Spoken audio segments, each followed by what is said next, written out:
Hi everybody, how's it going?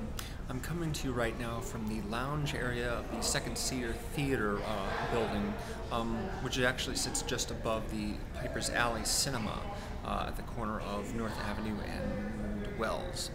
Piper's Alley is a pretty cool theater. Not the most technologically advanced theater, but it does show a lot of good fringe stuff. They're having a mini film festival right now, but they're showing a lot of sort of out-of-the-way stuff like Moon and Easy Virtue, a few other things like that. I'd like to tell you that the last movie that I came to see here was I'm Not There, the Bob Dylan-related movie. However, that wouldn't be true. It was actually Slumdog Millionaire. That's the one I last came to see here. Anyway, my three best movies of 2003 are, well, let's see, that first clue had something to do with Peter, Paul, and Mary. The song was called If I Had a Hammer, and that was featured in the film Confessions of a Dangerous Mind. This is the first film directed by George Clooney, who went on to do, that one about the football players and the one before that about the TV guy. Anyway, of course, he's a famous actor. And this is his biopic of Chuck Barris, which is based on his autobiography. Of course, it also claims that he was an assassin, so take it with a grain of salt exactly how much of it was true or not. But he was a game show host, and he did write that book. And the movie is very, very fun and interesting, and just, Sam Rockwell, of course, he's terrific. By the way, Sam Rockwell is in Moon, which is playing right here in Piper's Alley, so strangely appropriate. Now, the next piece of music that I used as a clue was called Battle Without Honor or Humanity by Tomoyasu Hote, and that, of course, was featured not only in the film, but the trailer for and the trailer for Kung Fu Panda. Kill Bill Volume 1. Now, this, of course, is Quentin Tarantino, and I'm sure all of you know about this. The thing that I really love about this movie, well, it's not so much the story aspect.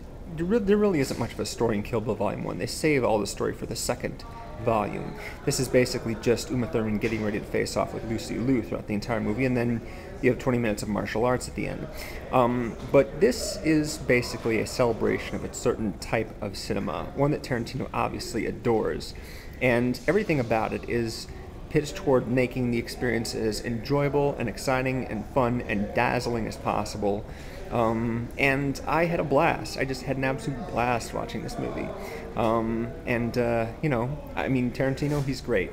Not always, but here he's definitely is. And I didn't like Volume 2 all that much, but Volume 1 is pretty fantastic and among my favorites. So, and of course, the last piece of music for the other autobiographical drama is called Nocturne in C-sharp minor, as by Chopin, and it was the first piece of music used in the Roman Polanski film, The Pianist, and that is, of course, the story of a Polish pianist living in Warsaw in 1939, when Poland is invaded by the Nazis, and his family is put in a concentration camp, and he spends most of the movie running around looking for a place to hide. It's a pretty dramatic movie. A lot of it is shot basically from the apartments that he's hiding in. He looks out and sees all the destruction, violence in the streets. And of course, Adrian Brody won an Oscar for this. Polanski is an interesting guy. He's made some really cool movies and some not so great ones, and he's perhaps done some not so great things in his life, but he certainly is a filmmaker to be respected, and this is one of the better movies by him that I've seen.